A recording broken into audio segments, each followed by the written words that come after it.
তরুণ জওয়ানেরা, মহান আল্লাহ রাব্বুল আলামিন পিতামাতার সম্মান মহান আল্লাহ কত বাড়িয়ে দিয়েছে। আল্লাহ রাব্বুল আলামিন বিধান করে দিলেন, এই দুনিয়ার ছেলেরা, এই দুনিয়ার সন্তানেরা, আমি আল্লাহ জানিয়ে দিলাম, খবরদার তোমরা তোমাদের পিতামাতার সাথে অসৎ ব্যবহার করবে না। তোমরা তোমাদের পিতামাতার বয়স যখন বৃদ্ধা হয়ে যাবে, খবরদার তাদের সাথে অসৎ আচরণ করবে না, তাদের সাথে উফ শব্দ ব্যবহার করবে না, বরং তাদের সাথে অকুল্লাহুমা কওলান কারীমা, পিতামাতার সাথে নরম নরম ভাষা ব্যবহার করবে। সারা জীবনে যত মধু আছে, যত মধুরতা আছে, যত মিষ্টি ভাষা আছে, অন্য কোথাও নাই। একমাত্র তোমাদের আব্বা, তোমাদের মায়ের সামনে নরম নরম ভাষাগুলো ব্যবহার করবে। অকুল্লাহুমা কওলান কারীমা। আল্লাহ রাব্বুল আলামিন জানিয়ে দিলেন, দুনিয়ার সন্তানগুলো খবরদার তোমরা পিতামাতার সাথে অসৎ ব্যবহার করবে না, তাদের প্রতি সম্মান প্রদর্শন করবে। আমি আল্লাহ আমার ইবাদতের পরে তোমরা তোমাদের পিতামাতার সাথে ন্যায় আচরণ, সৎ আচরণ করবে। এই বিধানটা কার? আল্লাহর।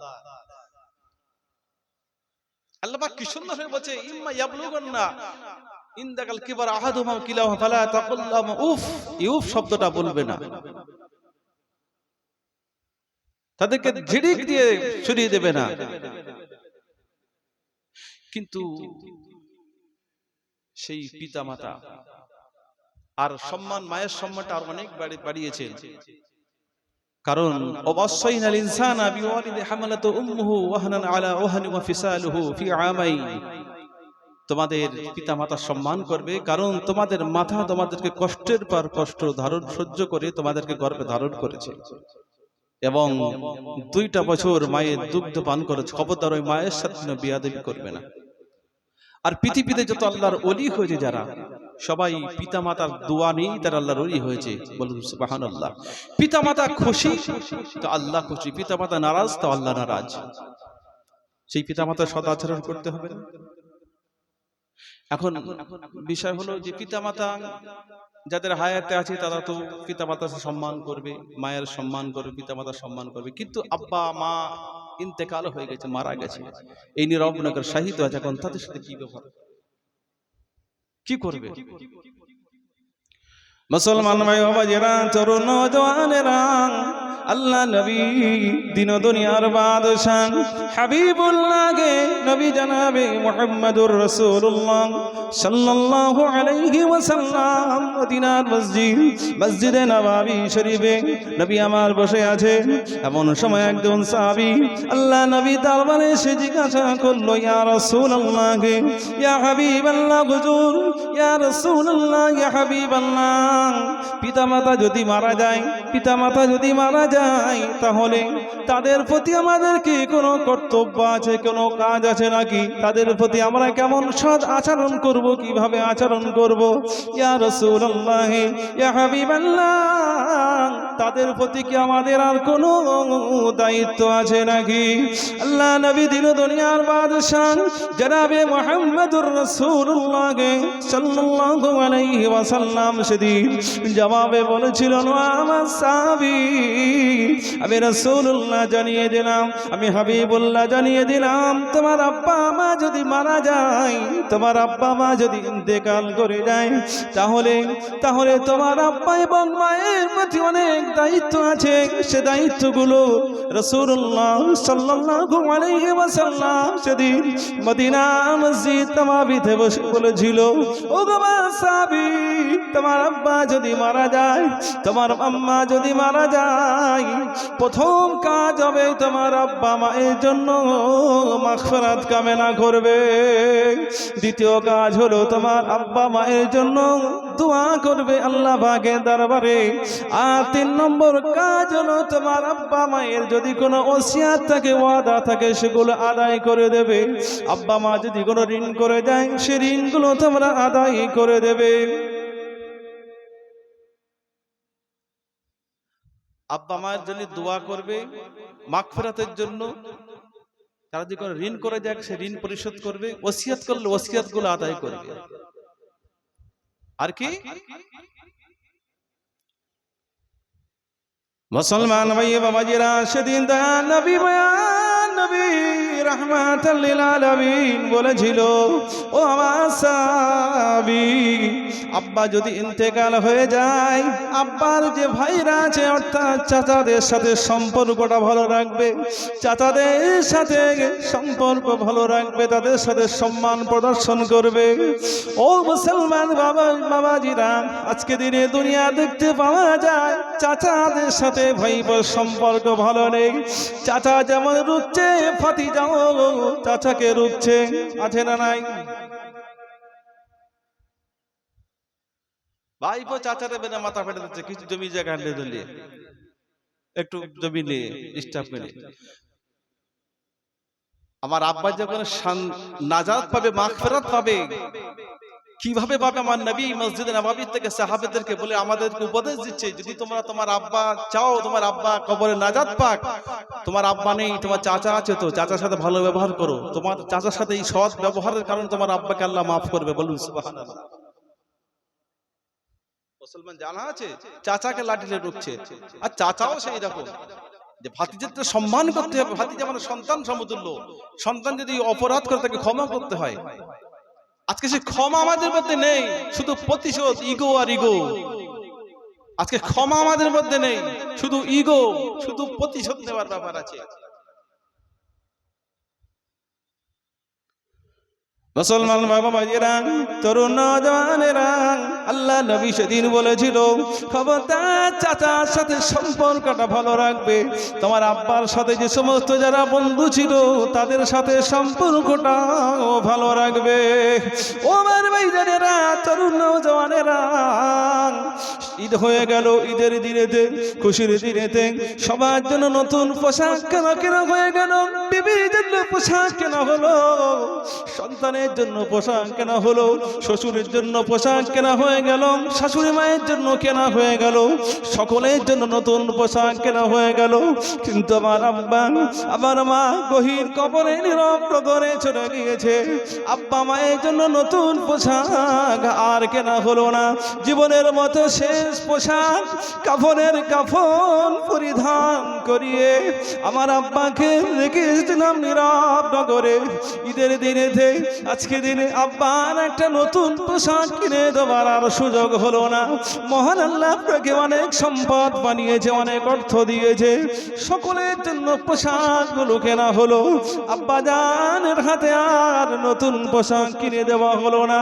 আল্লাহ নবী ফরমাচ্ছেন, ও দুনিয়ার ছেলেরা, একটাবার নতুন পোশাকটা নিয়ে ঈদের দিন তুমি কি তোমার চাচার সামনে ধরতে পারলে না?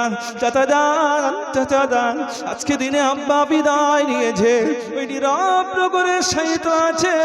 আব্বাকে আর পোশাক দেওয়া হলো না। চাচা, নতুন পোশাকটা কিনলাম, ও চাচা এই পোশাকটা তুমি পরিধান করবে। ও দুনিয়ার সন্তানেরা, কি আছো আজকে নতুন পোশাক কিনে চাচার হাতে তুলে দিয়েছো?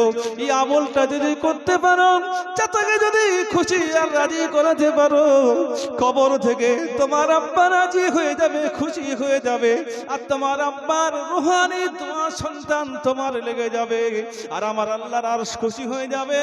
চাচার এই ভাই বলি চাচার সাথে এই সুসম্পর্কের জন্য তোমার আব্বাকে মহান আল্লাহ কবরটাকে নাজাত দিয়ে দেবেন। বলুন সুবহানাল্লাহ।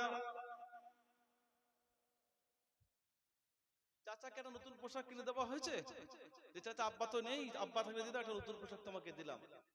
এই কাজ যদি করতে পারেন, অটোমেটিক আপনার আব্বা নাজাত পাবে, ওখানে আপনার আব্বাকে আল্লাহ মাফ করবেন।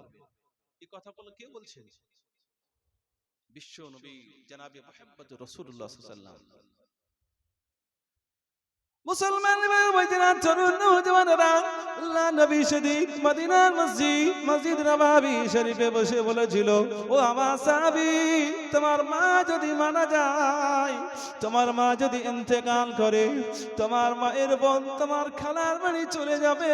খালাদের কাছে একটা এইরকম ভাবে খালার সাথে সম্মান প্রদর্শন করবে। একটা নতুন পোশাক নিয়ে খালার সামনে যদি তুলতে পারো, খালাকে যদি উপহার দিতে পারো, খালা যদি রাজি হয়ে যায়, খালা যদি খুশি হয়ে যায়, তোমার মা তোমার প্রতি কবর থেকে খুশি হয়ে যাবে। বলুন সুবহানাল্লাহ।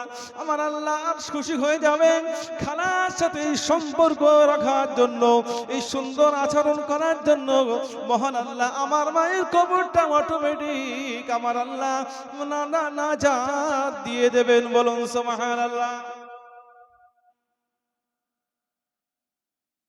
আজকে সম্পর্ক নেই, ফুফুদের সাথে সম্পর্ক নেই, আব্বার বোন সম্পর্ক নেই, এরা যে কত মানে কত নিকটতম আত্মীয়, খালা মায়ের বোন, বাপের ভাই চাচা, বাপের বোন ফুফু, চাচা খালা অনেকটা সম্পর্ক থাকে, দূরে থাকে, কিন্তু বিশেষ করে ফুফু যারা, এদেরকে মানে খোঁজ খবর নেওয়ার কথা, তারা এক মুঠো ভাতও খেতে পারে না ভাই করে বাড়িতে এসে। অনেক অহরহ আছে এরকম। আল্লাহ লানত হবে যারা আত্মীয়তা সম্পর্ক ছেদ করে, তারা জান্নাতে যেতে পারবে না। আত্মীয়তার সম্পর্ক যারা ফুফুদের সাথে সম্পর্ক নষ্ট করেছে, তাদের হক নষ্ট করেছে, খালার সাথে সম্পর্ক নেই, চাচার সাথে সম্পর্ক নেই, কথা নেই, যদি এমনটা হয় জান্নাতে যেতে পারবে না। নামাজি হও, মুত্তাকি হও, রোজাদার হও, হাজি হও, ইমাম হও, মুফতি হও, আত্মীয়তার সম্পর্ক সব নষ্ট করেছো মানে তুমি জান্নাতে যেতে পারবে না। তোমাকে আত্মীয়তা সম্পর্ক বাড়াতে হবে। আর কিভাবে তারা কবরে সবরাসিনী পাবে, তারা সওয়াব পাবে, তাদের সব আমল তো বন্ধ হয়ে গেছে। তাহলে নবী সাহাবী বললেন, ইয়া রাসূলুল্লাহ, আব্বা মা আমার দুজনেই মারা গেছে, কিভাবে তাদের সাথে এখন আচরণ করব? নবী বললেন, এইভাবে এই কাজগুলো তোমরা করবে, তাহলে তোমার আব্বা মা খুশি হয়ে যাবে, তোমাদের প্রতি রাজি হয়ে যাবে, তাদের পক্ষ থেকে একটা কোরআন দান করবে, কিছু সাদকা করবে, আর কি করবে? মাঝে মাঝে মাঝে মাঝে একটু আব্বা মায়ের কবরের পাশে দাঁড়িয়ে যাবে। মুসলমান বাবা জিরা, তরুণ জওয়ানেরা,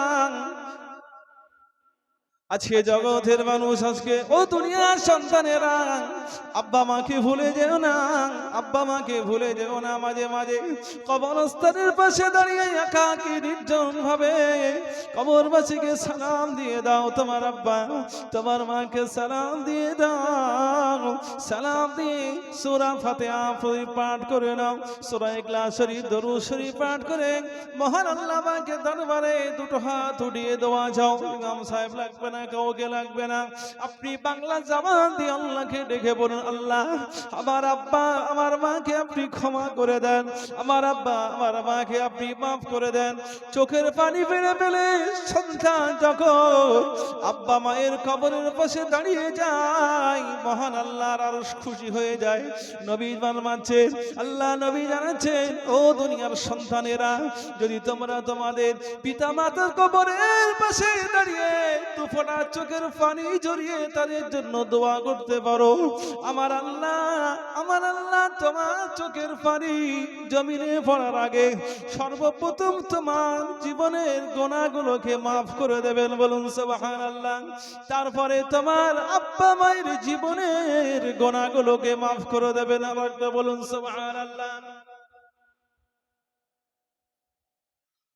বলতে পারবো না? রাতের অন্ধকারে ঘুম ভেঙে গিয়েছে, বিছানায় কেউ নেই, একাকী আছেন, রাতের বেলা, রাত 2টো বাজে, ঘুমটা ভেঙে গেছে। ও দুনিয়ার সন্তানের, একবার কি মনে করেন আব্বার কথা, মায়ের কথা?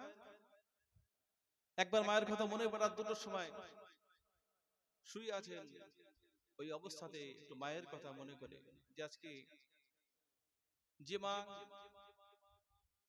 কোনদিন আমাকে ধুলো মাটিতে ফেলেনি, আমাকে কত আদর সহকারে রেখেছিল, প্রস্রাব করলে সঙ্গে সঙ্গে চেঞ্জ করতো নতুন কাপড় দিয়ে, সেই মাছকে গহীন কবরে আজকে সম্পদ দিয়েছে। সন্তান তুমি বড় হয়েছো, ভালো প্রাসাদ বানিয়েছো, বাড়ি বানিয়েছো, খুব সুন্দর বিছানায় তুমি আজকে শায়িত আছে, রাতের বেলা ওই অবস্থাতে শুয়ে শুয়ে একটা কথা বলতে পারো না আল্লাহর দরবারে? মহান আল্লাহ এটা শেখালেন যে তোমরা এই পৃথিবীর সন্তান, তুমি তোমার পিতামাতার জন্য কিভাবে দোয়া করো সেটা শিখিয়েছেন আল্লাহ রাব্বুল আলামিন। রাতের বেলায় হাত না তুলেও মহান আল্লাহকে একবার ডেকে বলুন, আল্লাহ যখন আমরা ছোট ছিলাম, যেদিন আমাদের কোনো ভাষা ছিল না, আমাদের ক্ষুধা লাগলে কোনোদিন মাকে বলতে পারিনি, মা ক্ষুধা পেয়েছে আমার খাবার দাও। কিন্তু মহান আল্লাহ মায়ের ব্রেনে এমন মেশিন বসিয়ে দিয়েছেন আমার আল্লাহ, সন্তানের কান্নার আওয়াজ দেখি আমাদের সকলের মা বুঝতে পারেন যে বাচ্চার এই কান্নার আওয়াজটা কিসের জন্য, এটা কি ক্ষুধার কান্না নাকি কোনো পেটের যন্ত্রণা, কোনো ব্যথা বা শরীরে কষ্টের কান্না। একবার বলুন, আল্লাহ এই স্মৃতিশক্তিটা মায়েদের দিয়েছে, বাচ্চা কাঁদলে বুঝতে পারবে কান্নাটা কিসের কান্না, ও ক্ষুধার জন্য কাঁদছে না কোনো পেটে কোনো ব্যথা, কোনো শরীরে কোনো অসুখের জন্য কাঁদছে। যেদিন আমাদের কোনো ভাষা ছিল না, ক্ষুধা লাগলে বলতে পারতাম না। মুসলমান ভাইয়েরা, তরুণ জওয়ানেরা, যেদিন আমাদের মুখে কোনো ভাষা ছিল না, আমাদের ক্ষুধা লাগলে মাকে কোনোদিন বলতে পারিনি, মা খাবার দাও, ক্ষুধা লেগেছে, মা ও মা ক্ষুধা পেয়েছে খাবার দাও। সেদিন শুধু কান্না ছাড়া আমাদের মুখে কোনো ভাষা ছিল না, সেদিন শুধু কেঁদেছিলাম। আর আমাদের মা জননী হাজার কাজ ফেলে দিয়েছেই না, আমাদের কান্নার আওয়াজ মায়ের কর্ণে গহরে পৌঁছে যেত। মা সঙ্গে সঙ্গে হাজার কাজগুলো ফেলে দিয়ে সেদিন সন্তানকে তুলে নিয়ে কোলে নিয়ে আদর করে চুমা দিয়ে সেদিন আম্মা জান আমাদের মধ্যে নালায়েকদের খাবিয়ে আজকে বড় করেছে।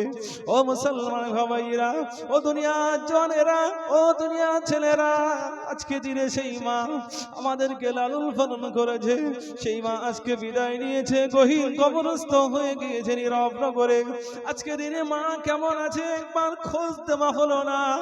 2 বছর 3 বছর হয়ে গেল জনম দুঃখিনী মাকে আল্লাহ পাকের দরবারে সুফরত করে দিয়েছি, আখিরাতের প্রথম মঞ্জিল কবরে রেখেছি, একটা বারো খোঁজ দেওয়া হলো না।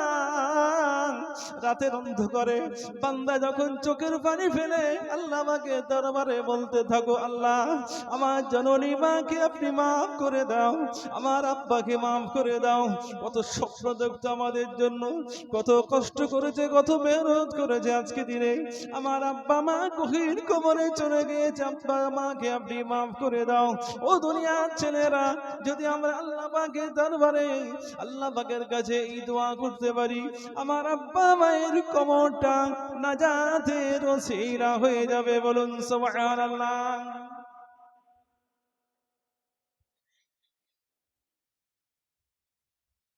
আব্বা মা নাজাত পাবে, এই কার্যকলাপ তার জন্য করতে হবে। কারণ মানুষ যখন, আমি হাদিস শরীফে পড়েছি যে মানুষ মারা গেলে তার সব আমলগুলো বন্ধ হয়ে যায়। ইদা মাতাল ইনসানা ইনকাতা আমালুহু, তার আমল সব বন্ধ হয়ে যায়। 3টে আমল ছাড়া, 8টা সাদকা জারিয়া। এটা আপনারা জানেন সাদকা জারিয়াটা কি কম বেশি? বেঁচে থাকতে কিছু এমন কাজ করা, তার অবর্তমানে সেই কাজটা জারি থাকবে। এই যেমন এই গাছটা কোনো একদিন বসিয়েছে একজন, এই গাছটা, এই ব্যক্তি মারা যাবে, এই গাছটা থাকবে যতদিন এই গাছ থেকে মানুষ উপকৃত হবে, গাছের ফল খাবে, গাছের ছায়া হবে, উপকৃত হবে মানুষ, কত পশু পাখি, কত পাখি উপকৃত হবে, এই সব উপকৃত। এটা সাদকা জারিয়া আছে, কবরে শুয়ে সওয়াব পায়। বলুন সুবহানাল্লাহ।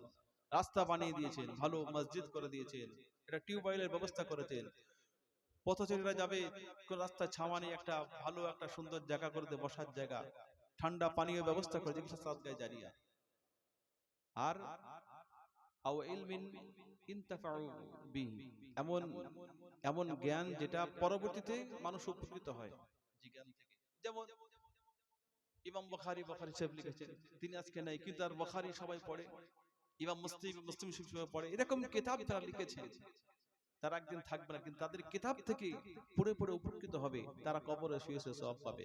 3 নম্বরে আও ওয়ালাদিন সালিহিন ইয়াদউ লাহু, 3 নম্বর বলছে নেক সন্তান যারা, তারা পিতামাতার জন্য ইয়াদউ লাহু, দোয়া চাইবে। এই আমলটা কবরে জারি থাকবে। বলুন সুবহানাল্লাহ। তাহলে এই আমলটা আমরা করতে পারবো? এই আমলটা আমরা করতে পারবো তো? তাদের জন্য দোয়া চাইতে হবে। দোয়া শুধু হাত তুলে যাওয়ার ব্যাপার নয়, মনে মনে চাইবো, অন্তর থেকে চাইবো, আল্লাহর কাছে বলবো, রাত 2টো 1টা, ট্রেনে আছি, বাসে আছি, যখনই মনে পড়ে বাবা মায়ের জন্য দোয়া চাইবো। কখনো মাঝে মাঝে একটু কবরস্থানে আসতে হবে পাশে হাত তুলতে, কারণ কবরস্থানে আসলে কি হয়, আমাদের মউতের কথা স্মরণ পড়ে। কেউ কথা ঠিক কিনা? যখন কবর জিয়ারত করব, আমাদের মৃত্যুর কথা স্মরণ করবে, এই জন্য বেশি বেশি কবর জিয়ারত করতে হবে। মৃত্যুর কথা আমাদের স্মরণ করবে, কারণ মৃত্যু এমন একটা কঠিন যন্ত্রণা। আল্লাহ রাসূল সাল্লাল্লাহু আলাইহি ওয়াসাল্লাম তিনি দোয়া চাইতেন, বিশেষ করে এই মৃত্যুর ফিতনা থেকে দোয়া চাইতেন, এবং সাহাবাদেরকে বলতেন, আমার সাহাবীরা তোমরা মৃত্যুর ফিতনার জন্য দোয়া চাইবে, তোমরা কবরের আযাব থেকে দোয়া চাইবে, মাসিহুদ দাজ্জাল দাজ্জালের ফিতনা থেকে বাঁচার জন্য দোয়া করবে, জাহান্নাম থেকে বাঁচার জন্য দোয়া করবে। এই স্পেশাল 4টে দোয়া আল্লাহ রাসূল সাল্লাল্লাহু আলাইহি ওয়াসাল্লাম বলতে, যেগুলো করবে তোমরা। কারণ মউতের ফিতনা এমন একটা ফিতনা, মৃত্যুর সময় যদি ঈমান যদি হারিয়ে যায়, ঈমান যদি না নিয়ে যেতে পারি, তাহলে এই যে দোয়াটাই দোয়াটাও কাজে লাগবে না। কারণ দোয়া করতে গেলে তাদের ঈমান শর্ত, ঈমান থাকা লাগবে, না হলে কিন্তু ঈমানদার ব্যতীত দোয়া তাদের পৌঁছাবে না। কারণ মরণের কষ্ট অনেক কষ্ট। নবী জানাচ্ছেন যে মুমূর্ষ একজন মাইয়িতের, একজন মৃত ব্যক্তির যে কষ্টটা, আমি নবী যতটা জানি, মানে আমাকে যতটা জানানো হয়েছে, যে তোমরা জানতে, তাহলে তোমরা ওই দাফন ছেড়ে দিয়ে তোমরা নিজের জন্য কাঁদতে, মাইয়িতের জন্য কাঁদতে না। মৃত ব্যক্তির এত কষ্টর কথাগুলো, এত কষ্ট, আমরা কতটুকু তৈরি হয়েছি মৃত্যুর জন্য, কতটুকু আমরা প্রস্তুতি নিয়েছি। আল্লাহ নবী বলছেন, মৃত ব্যক্তির সব থেকে কষ্ট কখন হয় জানো? জানো কষ্ট কখন হবে? প্রতি মুহূর্তে মৃত্যু কষ্ট। মুসলমানের ভাই ভাইয়েরা, তরুণ নওজওয়ানেরা, মৃত ব্যক্তির কষ্ট সম্পর্কে নবী জানাচ্ছেন, একজন মানুষ যখন মারা যায়, তার সমস্ত শরীরগুলো ব্যথা হয়ে যায়, এমন ব্যথা হয়ে যায়, শরীরে কোনো অঙ্গে যদি কোনো ফোড়া হয়, ফোড়াটা পেকে গেলে যেমন ব্যথা হয়, তার থেকে অধিক অধিক গুণ ব্যথা হয়ে যায়। ও মুসলমান সমাজেরা, তরুণ নওজওয়ানেরা, মৃত ব্যক্তি তার গায়ে থেকে যে পরনের পোশাক, এই পোশাকটুকু যখন খুলে নেওয়া হয়, তাকে সুন্দর করে গোসল দেওয়ানো হয়, তাকে নতুন পোশাক 3 টুকরো কাফন থেকে পরিধান করিয়ে এবারে তাকে তার জন্মভূমি, তার মাতৃভূমি, তার জন্মভূমি থেকে তাকে নিয়ে চলে যাওয়া হবে। ওই সময় মাইয়িতের আর্তনাদ গুলো, নবী বলছেন, মৃত ব্যক্তির আর্তনাদ গুলো পৃথিবীর মানুষ তোমরা কেউ শুনতে পাও না। মৃত ব্যক্তির আর্তনাদ তারা চিল্লিয়ে চিল্লিয়ে বলতে থাকে, ও আমার বেটা বেটিরা, ও আমার কলিজার টুকরা, ও আমার সন্তানেরা, ও আমার প্রিয় মানুষেরা, এত তাড়াতাড়ি করো না, আমার লাশটাকে এত তাড়াতাড়ি নিয়ে যেও না, আমাকে তুলে নিয়ে যেও না, আমাকে একটু সময় দাও, চিরতরের মতো, জীবনের মতো আমার কলিজার টুকরা চেহারা খানা দেখবো, আমার বেটা বেটির চেহারা খানা দেখবো। মৃত ব্যক্তি আর্তনাদ করে চিল্লিয়ে চিল্লিয়ে বলতে থাকে, কিন্তু মৃত ব্যক্তির চিল্লানো গুলো, আর্তনাদ গুলো আমরা কেউ শুনতে পাই না। চিল্লে চিল্লে বলে, ও আমার প্রতিবেশীরা, এত তাড়াতাড়ি আমাকে কবরস্থানে দেখে নিয়ে যেও না, আমার পিঠে, আমার জন্মভূমি, এই পিঠে থেকে আমাকে এত তাড়াতাড়ি নিয়ে যেন, একটু আমাকে সময় দাও। চিল্লে চিল্লে এমন ভাবে কাঁদতে থাকে, সে আওয়াজ আমরা শুনতে পাই না। আমরা মাইয়িতকে নিয়ে, পরিবেশে আমরা মাইয়িতকে নিয়ে জানাজা আদায় চলে গিয়ে চিরতরের মতো বিদায় অনুষ্ঠান, জানাজাটা আদায় করে দেই। জানাজা আদায় করে নিয়ে আমরা মাইয়িতকে কবরস্থানে নিয়ে চলে আসি। ওই মাইয়িত তখন ভাবতে থাকে, এতগুলো মানুষ আমাদের সাথে আসছে, এতগুলো মানুষ, হাজার হাজার মানুষ আমার সাথে আজকে কবরস্থান পর্যন্ত আসছে, না জানি আমার কোনো অসুবিধা হবে না। কিন্তু এমন একটা সময় দেখা গেল, মাইয়িতকে কবরে রাখা হবে, বিসমিল্লাহি ওয়া ফি সাবিলিল্লাহি ওয়া আলা মিল্লাতি রাসূলিল্লাহ বলে ইমাম সাহেব যখন কবরে দাফন করে দেয়, ওই মাইয়িত দেখতে পারে, মাইয়িত লক্ষ্য করে দেখতে পেল, হাজার হাজার মানুষগুলো সব তারা চলে যায়, কেউ আর পাশে দাঁড়ায় না। ওই সময় মাইয়িত চিন্তা করে, হয়তো এই 2 জন ব্যক্তি মাথার ধারে আর পায়ের ধারে যিনি নেমেছেন, এরাই হয়তো আমাদের সাথে থাকবে। কি থাকবে নাকি? এই 2 জন থাকবে? কিছুক্ষণ পরে এই 2 জন উঠে যাবে। ও আমার ভাইজানেরা, ওই সময় মাইয়ের আর্তনাদ করে বলবে, ও আমার প্রিয়জনেরা, আমি ভেবেছিলাম এই হাজার হাজার মানুষ আজকে দিন আমার সাথী হবে, কিন্তু সকলে এক এক করে চলে গেল, বিদায় নিল। পরিশেষে ভাবলাম হয়তো দুইজন আমার পাশে থাকবে কবরে, কিন্তু তাও তো না। একজন মাথার দিকে উঠে গেল, পায়ের দিক থেকে উঠে আমার কবর কানা খালি করে দিল।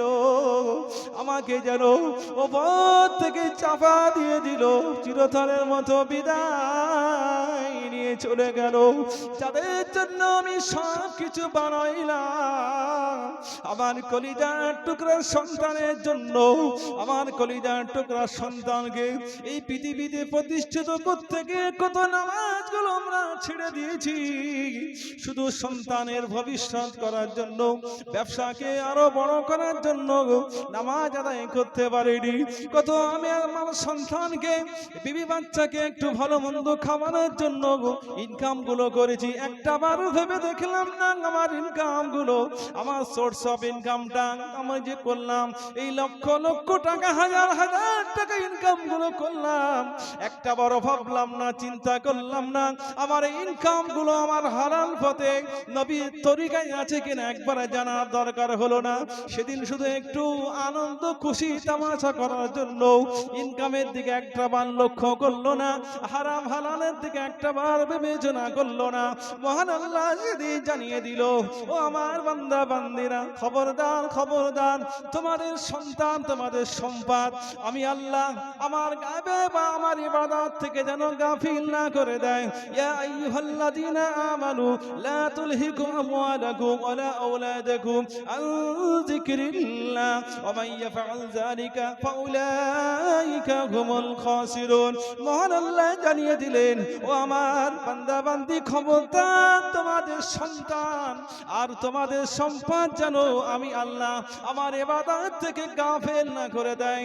যদি এমনটা করো তাহলে তোমরা ক্ষতি হয়ে যাবে, তোমরা ক্ষতিগ্রস্ত হয়ে যাবে।